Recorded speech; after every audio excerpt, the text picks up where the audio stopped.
July 2003. Twin sisters Ladan and Laleh Bijani underwent a controversial and dangerous 50-hour operation to separate their conjoined heads. Nearly 30 years of being joined together was long enough. Laleh and Ladan's wishes was to see each other face to face. That was their best dream that they ever had. Early in their lives, the twins realized they were very different people. They had different ambitions, hobbies, and tastes. Both wanted separate lives. Both were determined to make it happen. They thought there was nothing they couldn't do. They thought that they could do whatever other people did. Their quest was to find a surgeon willing to separate them. Their friends, family, and the man who eventually agreed to operate tell their story. This is certainly one of the greatest professional dilemmas I've had. Whatever decision we made would be very controversial. An operation never before performed on adults was carried out in the glare of the world's press. The twins were risking death for their dream. We're going to be so different after surgery. Our eyes, ears and face will all be different. How do you think we'll look? I think we'll have round faces and our eyes will look normal. We'll be beautiful. I'll have a nose job. The twins knew their lives were at stake, but they couldn't bear to stay the way they were.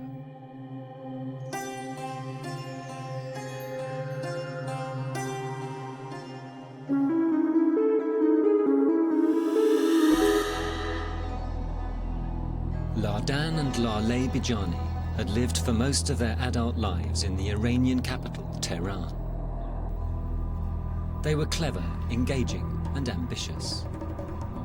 They had devised their own ingenious ways of coping with everyday life. The most trivial task was a major event. They just had to get on with things.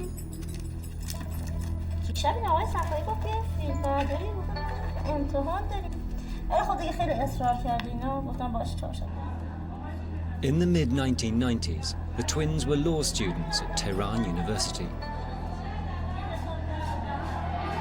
By then, Ladan and Laleh had asserted themselves as individual women, each with her own hopes and ambitions. What they shared was a dream of total physical independence. What do you want to do after separation? I want to be a lawyer, an independent woman. A lawyer for women, not men. They can take care of themselves.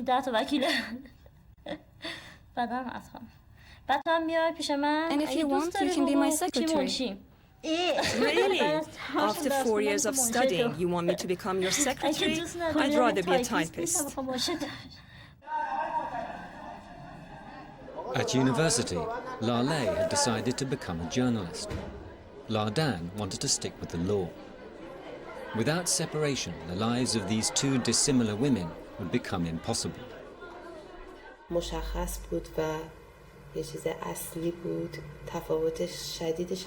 main thing was the huge difference in their personalities.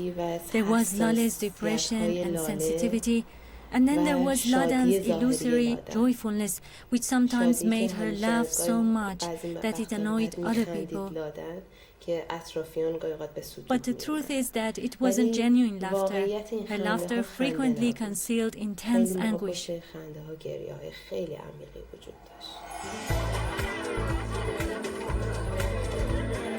As far as they could, Ladan and Laleh led lives much like those of millions of other young women throughout the world.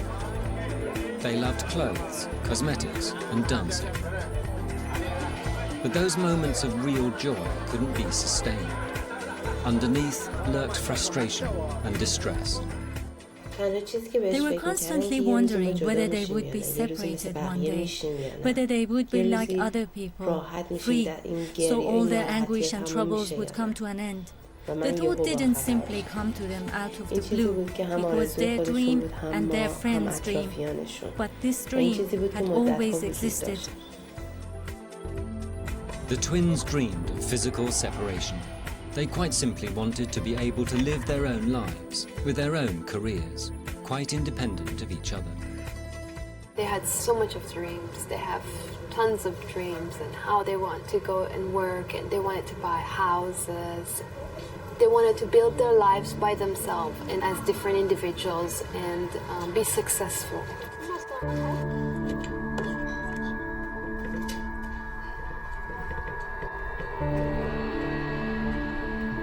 To make all this become real, the twins needed help. Educated, urban and middle class, they were quite capable of pursuing their target, but they couldn't do it on their own. Their early life had given little hint of how far they had come. Ladan and Laleh Bijani started life in surroundings very different from bustling Tehran. They had been born into rural poverty, a poverty from which they had been mysteriously wrenched only hours after they were born. The twins' family came from the small, isolated village of Loraz in southern Iran. Their father, Ladan Bijani, was a poor farmer. He and his wife shared a small hut with their large family. The village had no medical facilities, so Maryam Bijani gave birth in a nearby hospital. Ladan and Laleh were born on January the 17th, 1974.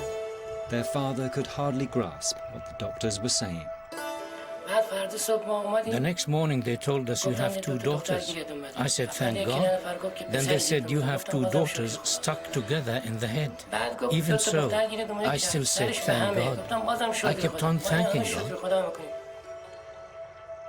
While she was pregnant, Maryam Bijani had been ill and heavily sedated. When she eventually came round, her daughters had already been taken away. She learned what happened from her own mother. When I came around after the birth, I did not know anything. People kept on asking my mother about the children, and she told them, we have 2 girls. They asked her, where are they? She said, their heads are stuck together, so they took them to Shiraz. You going to mug me? Am I going to mug you? Is that gorgeous or what, eh? And I believe I can run a decent marathon. Thank you very much. Download Veely now. Ladan and Laleh had been taken to a better equipped hospital in the city of Shiraz, 100 or so miles away. Here it was hoped they might be separated.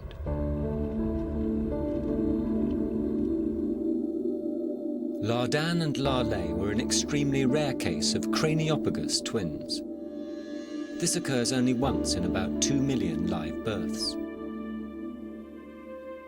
Their condition was quite beyond the doctors at Shiraz, and after 3 years of tests and examinations, no one was any nearer to finding a solution. The twins' parents were able to visit them in Shiraz quite regularly. Then one day, when the sisters were 3, they were again, suddenly and without warning, spirited away.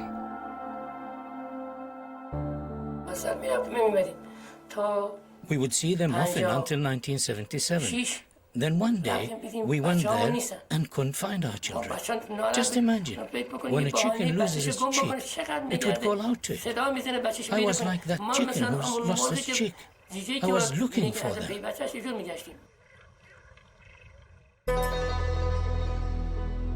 The twins were in another hospital 500 miles away in Tehran. It was thought that specialists there might be able to separate them. But amazingly, their mother and father weren't told where their daughters had gone. From their isolated village, the twins' parents couldn't trace them, and for years they completely lost touch. Even in Tehran, doctors were baffled. Nobody knew what the next step should be. The twins' story was becoming something of an international curiosity and came to the attention of an affluent Tehran businessman, Ali Reza Safayan. He adopted them. Mr. Safayan brought up the girls 500 miles away from their home village and light years away in terms of education and social standing. They acquired a certain fame. They even met the Ayatollah Khomeini. Safayan took up the search for a surgeon who might be prepared to separate the twins. He looked at home and abroad, but no doctor was willing to try. As the twins grew older, their frustrations only increased. The strain became intolerable. Their life was really difficult. The ordinary things that everyone can do on their own, they had to do together. Like they had to go to the toilet together. They couldn't watch television together. When they were watching television, one of them had to hold a mirror like this, so she could see the reflection of the television in the mirror. By the time they were 14, the twins were no longer able to put up with life as it was. They took their plight to an international neuroscience conference in Tehran. They went to the conference with Mr. Safayan every day until they found someone ready to listen, a prominent neurosurgeon from Germany. I think the main point of the life of them was find somebody to be divided. That was the dream of the both. They were very proud that they are managing everything. That was a very positive aspect. They showed us how they run, how they take bicycle, and they play ball. They go to the school, and they are making a development of intellectual career. Dr. Sami arranged for tests on the twins to be carried out in Tehran and more on his return to Hanover. He kept coming back to one particular obstacle. The twins shared one major vein to drain the blood from their two brains. Dr. Sami decided that to operate in this highly sensitive area of the blood drainage system would risk the twins' lives. They could bleed to death. It took me about 4 weeks to make the decision, because still I was fighting with myself. Still I was fighting myself, try to find a way, you know. And but the more I was searching, the more I was thinking to do, the more I became convinced that it is impossible. This was an unexpected blow to the twins. They had been so confident, they had even packed their bags ready to fly to Germany. Their hopes were dashed.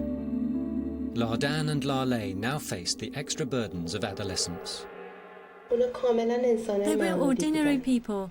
They had all the same feelings that ordinary girls had. The idea of getting married and having children was every bit as exciting for them as it was for me and the other girls.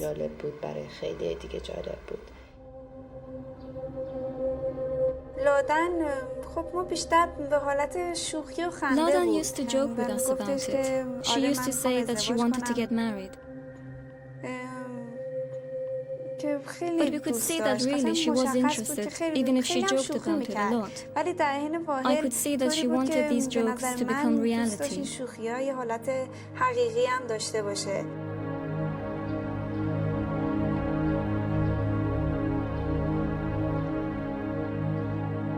The twins had been determined to live as normal a life as possible, but this only led to more problems. Over the years, they developed curvature of the spine. They were terrified their spines might snap, and the problems were not just physical. They were far more distressed about social and emotional problems. One of the things which caused Laleh so much suffering was the fact that people were afraid of them. I remember once we wanted to go to a party, so we went to a hair salon. But the hairdresser just couldn't do their hair because she was frightened of touching the heads. The twins' relationship was complex. They had their own characteristics and quirks, yet each depended on the other. They had mood swings. One moment they were very happy, the next gloomy. Laleh, especially, began to suffer from depression. But they settled into definite roles and found their own ways of coping. It was Ladan who looked after them both. Ladan always did the cooking. If they were ill, Ladan made the soup. It was always Ladan who made the appointments to see the doctor. Of course, they always went to see the doctor together. But Ladan would say, I took Laleh to see the doctor.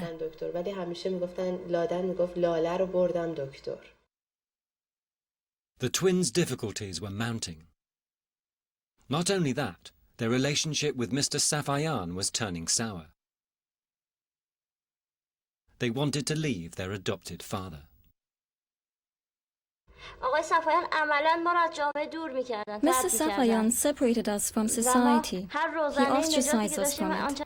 And he blocked every window of hope we may have had. And he knew we weren't happy about that situation at all.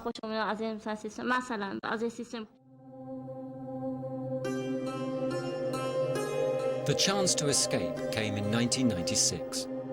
After years of searching, the girls' biological parents finally tracked them down and made contact. By now, the twins in their early 20s were law students, living in their own Tehran apartment. They won their independence from Mr. Safayan in court, and custody was transferred back to their real parents. There were opportunities as well as setbacks. The twins were offered jobs on a trial basis, working on the website of the Iranian Broadcasting Corporation. Ladan would like the computers a lot. She's a lawyer, so she loves information about the world and how everything is. And Laleh would love games, computer games. But after a month, the twins had another setback. They were made redundant. That incident really disappointed the twins. After that, Laleh told me that we either had to be separated or die, and Ladan agreed with her.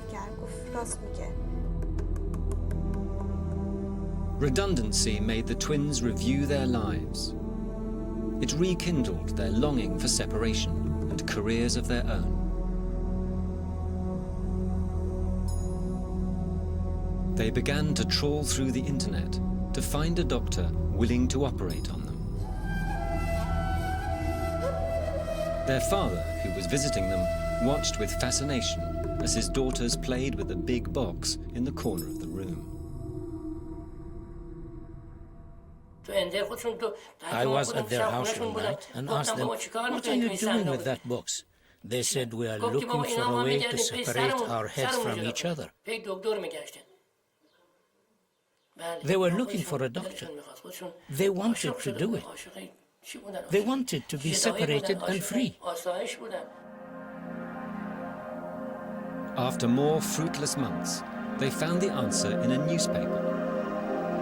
The article was about the separation of Nepalese twin babies at a hospital in Singapore. The neurosurgeon who had performed the operation was Dr. Keith Goh. The twins emailed him. Dr. Goh agreed to meet them. In November 2002, the twins flew 4,000 miles from Tehran to the Far East.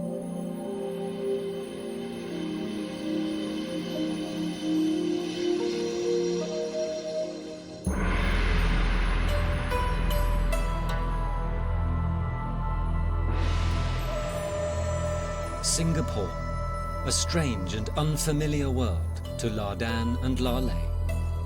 But it was a world which offered the twins the prospect of separate lives at last.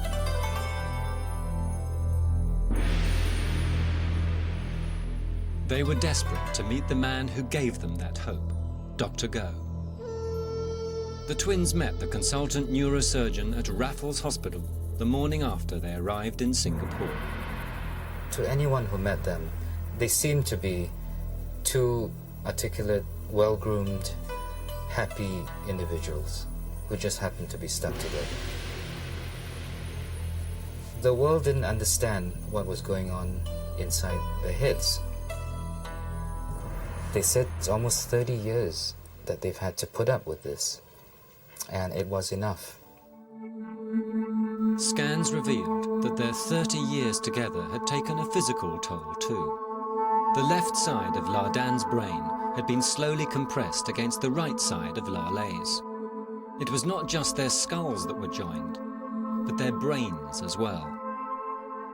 This is Ladan, this is Laleh, and this is the plane of separation between the two brains. You can see that there seems to be a mild degree of fusion between the two brains, and this part seems to be squashed. Dr. Go explained the dangers of any separation to the twins. Although he had separated children conjoined at the head, no one had ever attempted the separation with adults. Adults' brains are less malleable than children's and need longer to recover after surgery. Separating older twins, like Ladan and Laleh, could cause paralysis or blindness. It could cause death.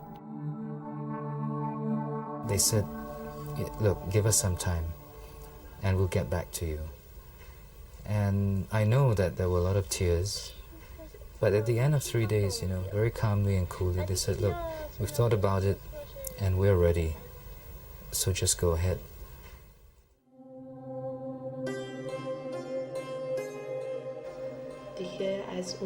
They were worn out with living like that. Their concerns about their future made them all the more determined not to let anyone stop them from going through with what they had decided. They had made their decision, and it was what they wanted with all their hearts.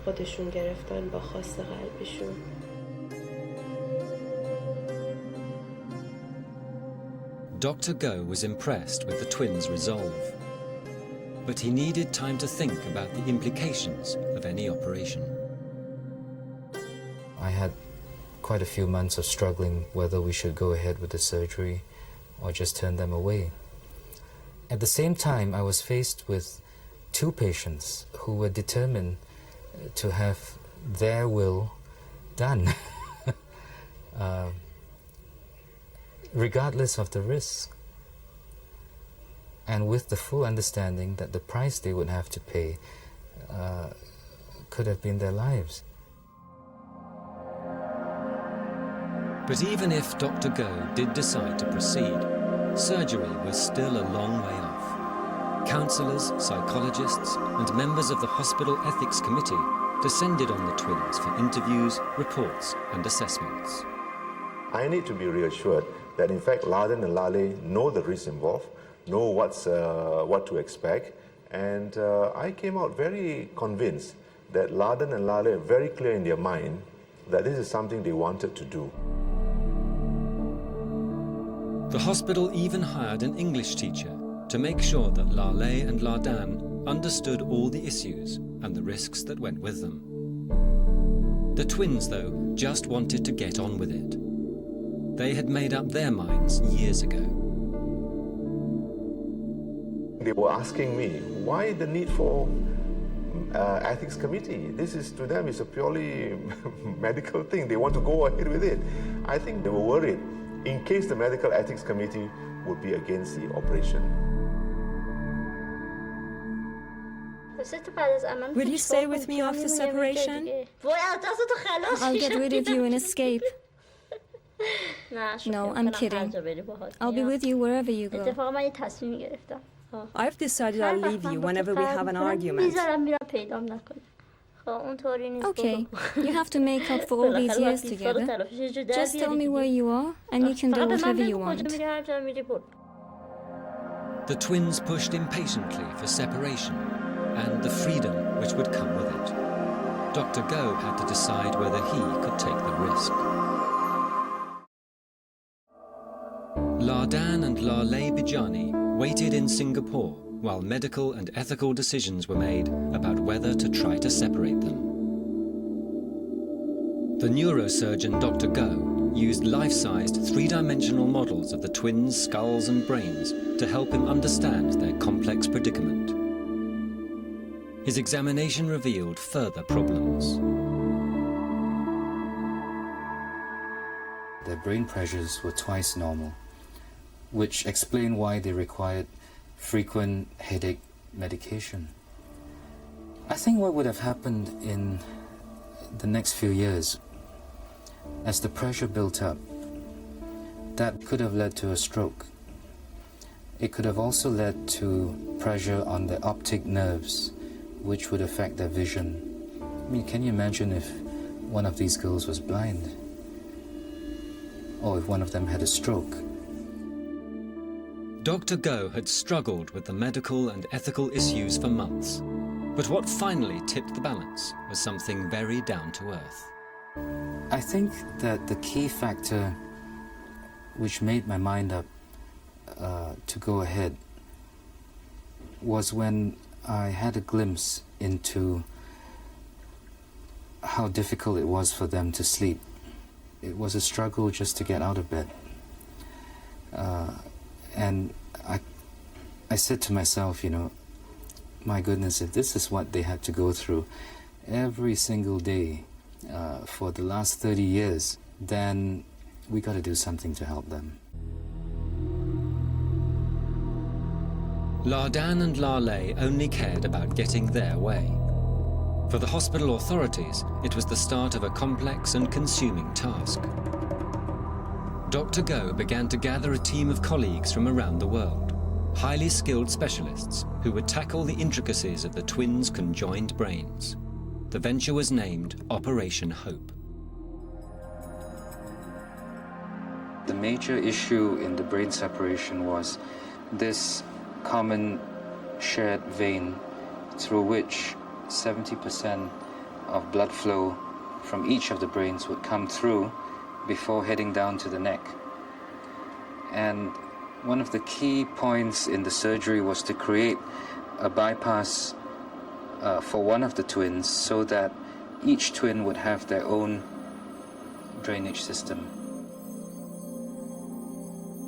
After separation, there would be a gaping hole in each skull where the twins' heads had been joined. The models were also used for planning their reconstruction. You can see how the plastic surgeons would then have to work on covering this huge defect in the cranium using a combination of skin and muscle flaps. But it's a very large area, almost twice the size of your palm. While the twins waited for their operation, they celebrated their 29th birthday. A big party was thrown for them. Their cake symbolized their hopes for the future. We had a big birthday cake, which was 2 hearts, but joined at the edges, just like you can imagine the way they were joined. They grabbed my hand, and together we had to do the cake cutting. They sent me a birthday card, but in their excitement, they had written all over it about the wonderful and happy time they were having, completely forgetting to write me any kind of birthday message on the card. So they phoned me later and said, "We sent you a birthday card, but we forgot to mention your birthday on it." Ladan and Laleh stayed at Raffles Hospital for their entire time in Singapore. This wasn't cheap. But the doctors waived their fees for the operation, and the hospital started a fund for the twins. It was like they were staying in a hotel. We would call Raffles Hospital Raffles Hotel. They felt really special here, that they could go shopping for themselves, and people hold gatherings just for them and make them feel special.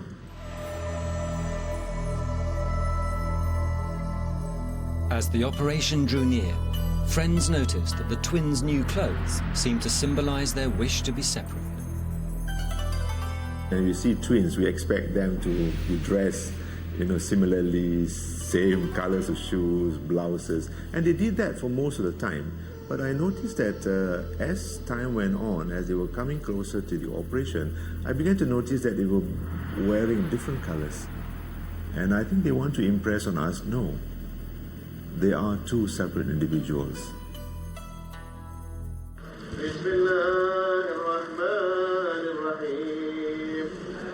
The twins were invited to worship at a mosque in Singapore. They confided their thoughts to the Imam.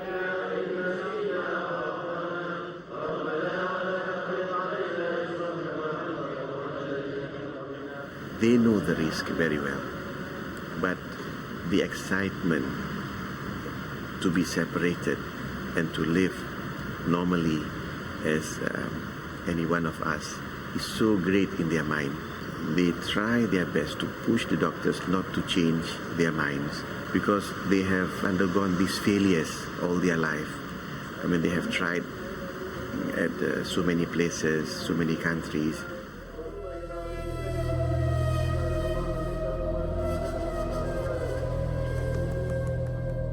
They knew that it was a very risky operation, but they refused to believe that both or one of them might die.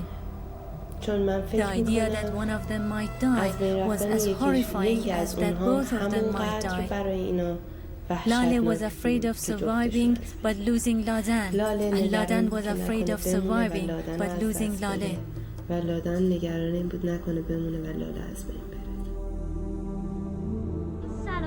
The relationship between the twins was always finely balanced.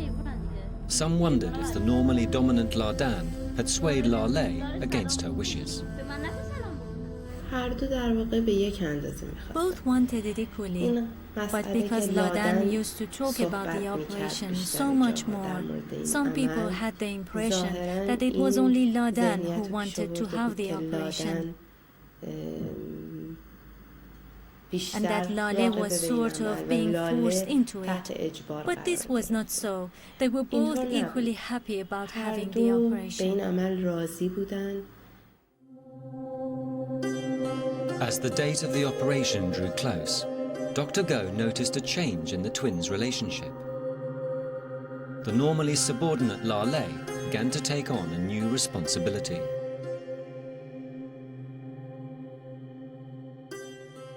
My initial impressions were that Ladan was extremely extroverted. She was in charge. Laleh, on the other hand, was reserved, but I came to realize that that was more quiet strength. She actually emerged as the stronger, more determined one. Whereas Ladan, despite the outward show of being extroverted, actually carried a lot more fears. So being so extroverted was her way of coping with, the risk of surgery and possible bad outcome. A month before the operation, the twins gave a press conference to satisfy the immense media interest. Using their friend Bahar Nico as translator, Ladan gave the world a glimpse of her fears. We hope the surgery will be successful, and we feel happy, excited, and a little bit nervous, especially me. With just a few weeks to go, the twins' anxieties grew. They worried less about dying, more about surviving in a worse condition than their present one. They became more nervous. They were saying, what if I become handicapped? They would talk about what if I can't talk after the operation? And I would say, silly, don't say all that, everything's gonna be okay. They were getting nervous in that way that, what if they can't do something, they can't move their arm, what if they can't, They were pretty nervous. Nothing's going to happen. But it's a possibility. No, I don't think about it at all. I'm too scared. I'm really worried, Ladan. I hope after the operation we won't go crazy. Crazy? Don't worry about it. Just imagine they write in the papers that Laleh and Ladan gone mad. The outcome of operation? Madness. An Iranian friend brought a holy cloth to Singapore. The twins believed it would bring success for the coming operation. It helped calm their nerves. It was their destiny to be the first people to have it used on them. They placed the cloth on their heads with such joy and eagerness. I cut pieces from the cloth and tied them around their wrists. They kept these on, even in the operating theatre.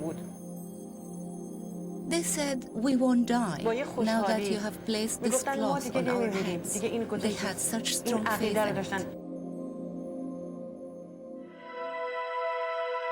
By July, the huge international team for Operation Hope was ready for action. Dr. Ben Carson, a top American neurosurgeon, would lead the team with Dr. Go. There were 3 more neurosurgeons, 2 vascular surgeons, 6 plastic surgeons, and 8 anaesthetists. 21 doctors in all, plus 30 or so nurses and numerous support staff. There were team members from France, Switzerland, Japan, and Nepal, as well as the US and Singapore. I talked to a lot of people to try and make the right decision, recognizing, of course, that if things ended up in failure, that we would be probably hung out to dry. But you see, in medicine, that you can't really choose your patients. Your patients choose you.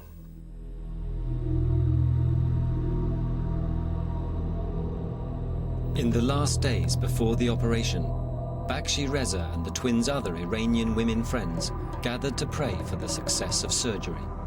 Ladan and Laleh joined them. They were so happy. They said this time next week we will be separated. And one of us will be sitting here and the other one will be sitting there. And with joy I told them, and I will be sitting between you.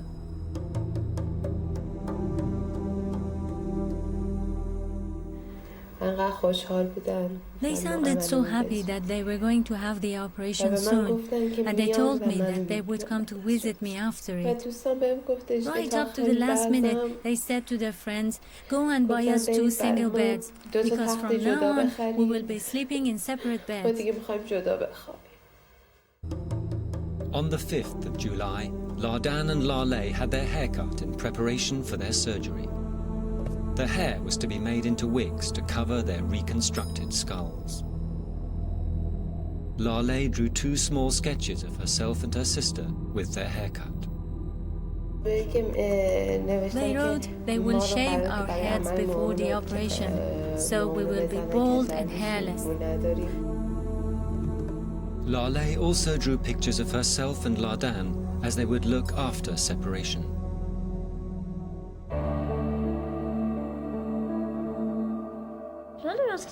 Lala, are you tired of me? Not really, only when we argue. I see. How about you? Me? I don't like it when you're ill-mannered. Everyone knows that. Whenever you're like that, I want to be separated and get rid of you. But on the whole, I don't mind it. Just before the operation, the twins issued a letter to the press. Both of us have started on this journey together, And we hope that the operation will finally bring us to the end of this difficult path, and that we may begin our new and wonderful lives as 2 separate people. 2 lifetimes of frustration were about to end, for good or ill. It was an enormous responsibility for Dr. Go and his fellow surgeon, Dr. Ben Carson.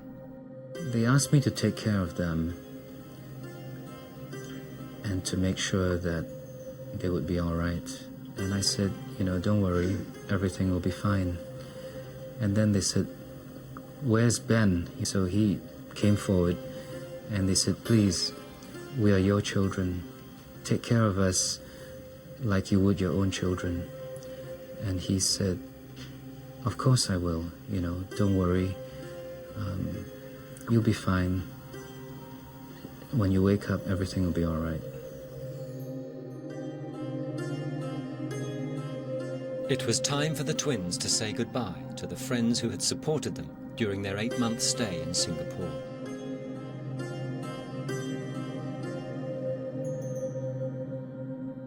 Laleh saw a little bit of tears in me and said, why are you crying? Don't cry. We're very happy. It's nothing. Don't cry. And she said, come on, give me a kiss. And I gave her, a blow kiss.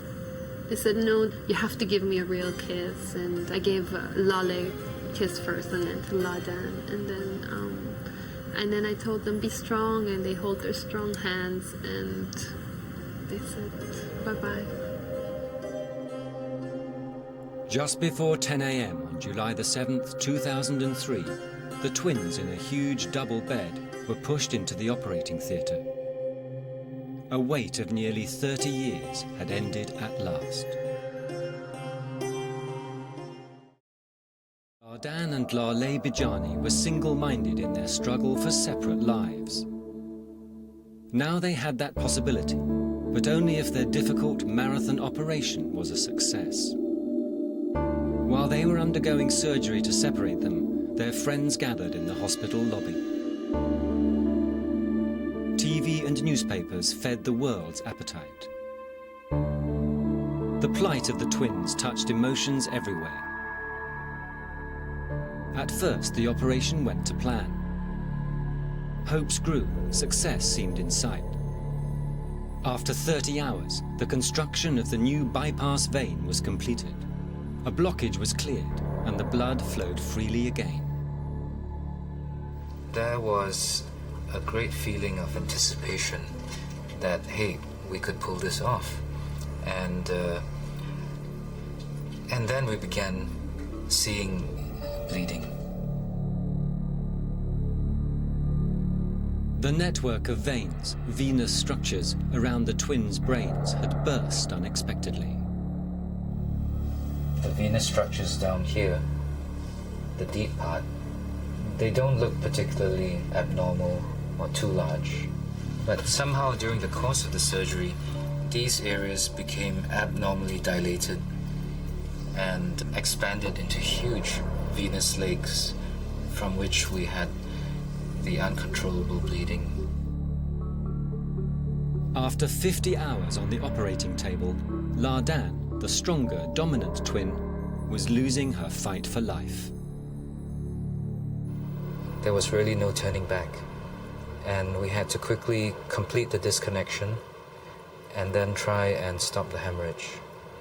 In that situation, you know, the tension level rises and people start working a lot faster, and we knew we had to just quickly get on with it and finish the separation.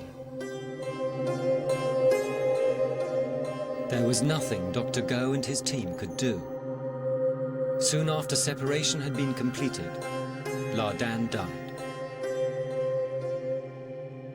But friends waiting in the lobby knew nothing of her death.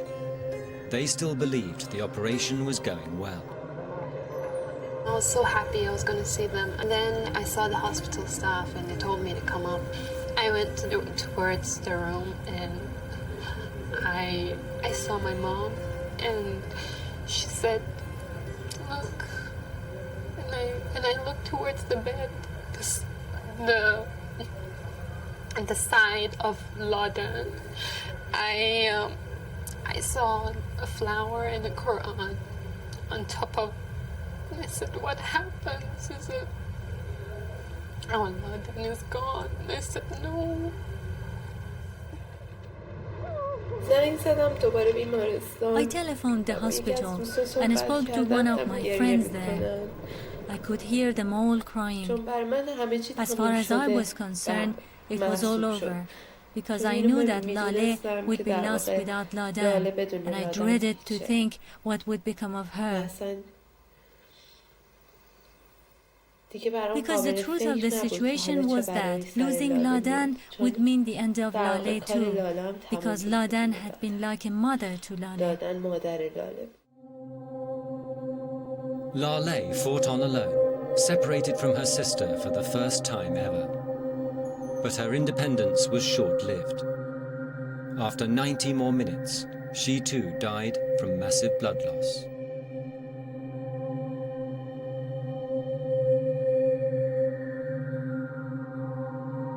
The mood and the atmosphere in the operating theatre was completely flat. It was completely numb. So people cried, there was a lot of questioning. We were so close to completing a successful separation. I was numb for the first 24 hours after surgery. The next morning, I was very, very sad. I cried with my wife.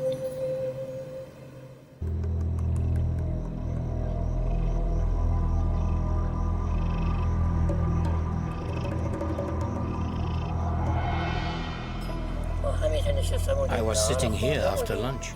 My nephew just came and sat next to me. I said, "Tell me what's happened. Are the children dead?" He said, "Yes." I said, "God knows best. It's all in God's hands."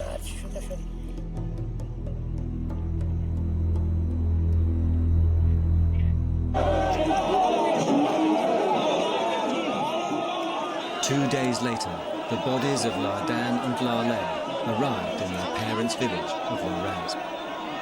Friends and well-wishers packed the tiny village.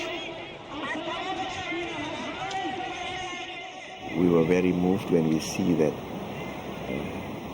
their dreams came true, that when they went back to Iran as 2%,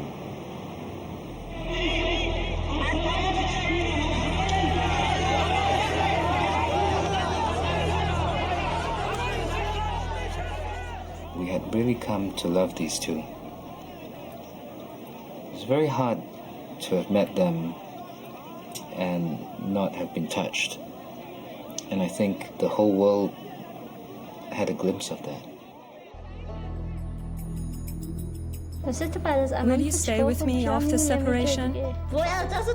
I'll get rid of you and escape.